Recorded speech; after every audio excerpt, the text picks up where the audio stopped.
Dabhoi તરસાના highway પર ગાંડા બાવળોનું સામ્રાજ્ય, તંત્રની નિષ્કાળજી સામે રોષ વ્યક્ત કરાયો. ડભોઈ વેગા ચોકડીથી તરસાણા ચોકડી સુધીનું મુખ્ય માર્ગ હાલમાં ભયજનક સાબિત થઈ રહ્યું છે. આ સ્ટેટ હાઈવે જે ડભોઈને છોટાઉદેપુર સાથે જોડે છે અને જ્યાંથી દૈનિક હજારો વાહનો પસાર થાય છે, ત્યાં રોડની બંને બાજુએ ગાંડા બાવળોનું ભારે સંક્રમણ જોવા મળી રહ્યું છે. વહીવટીતંત્રની ઘોર નિષ્કાળજીને કારણે આ માર્ગ હવે અકસ્માતનું હબ બની રહ્યો હોય તેવું લાગી રહ્યું છે. રોડની બંને તરફ ઉગી નીકળેલા બાવળો એટલા મોટા થઈ ગયા છે કે રાત્રિના સમયે વાહન ચાલકોને રોડની સાઈડના પટ્ટા દેખાતા નથી. આના કારણે અનેક વાહન ચાલકો અંધારામાં થાપ ખાઈ જાય છે અને ગાડીઓ ખાડામાં ઉતરી જવાના બનાવો બની રહ્યા છે. સાંકડા માર્ગ પર સામેથી કોઈ મોટું વાહન આવે ત્યારે ટુ વ્હીલર ચાલકોએ સાઈડમાં ખસવું પડે છે.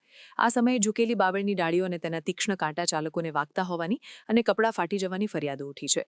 સામાન્ય રીતે ચોમાસું પૂરું થયા બાદ સ્ટેટ હાઈવે ઓથોરિટી દ્વારા રોડની આસપાસની ઝાડી ઝાંખરણી સફાઈ કરવાની કામગીરી હાથ ધરવામાં આવતી હોય છે, પરંતુ આ કિસ્સામાં સ્ટેટ હાઈવેના અધિકારીઓ ઘોર નિદ્રામાં હોય તેમ જણાય છે. સ્થાનિકોનો સળગતો સવાલ જવાબદાર કોણ? સ્થાનિક રહીશો અને વાહન ચાલકોમાં ભારે રોષ જોવા મળી રહ્યો છે. લોકો સવાલ ઉઠાવી રહ્યા છે કે જો આ ગાંડા બાવળોને કારણે કોઈ ગંભીર અકસ્માત સર્જાશે અને કોઈનું જીવ જશે તો તેની જવાબદારી કોણ લેશે? શું તંત્ર કોઈ મોટી દુર્ઘટનાની રાહ જોઈ રહ્યું છે?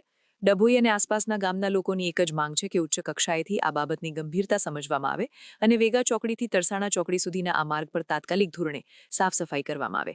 સરકાર અને સ્ટેટ હાઈવે વિભાગને નમ્ર અપીલ છે કે લોકહિતમાં આ કામગીરી સત્વરે પૂર્ણ કરવામાં આવે. સમાચારની અવનવી અપડેટ જોતા રહો નિખરતા ગુજરાત ન્યૂઝ સાથે. નિખરતા ગુજરાત ન્યૂઝને લાઇક, શેર, સબસ્ક્રાઇબ કરો અને બેલ આઇકન દબાવીને સમાચારની ઝડપી માહિતી મેળવો.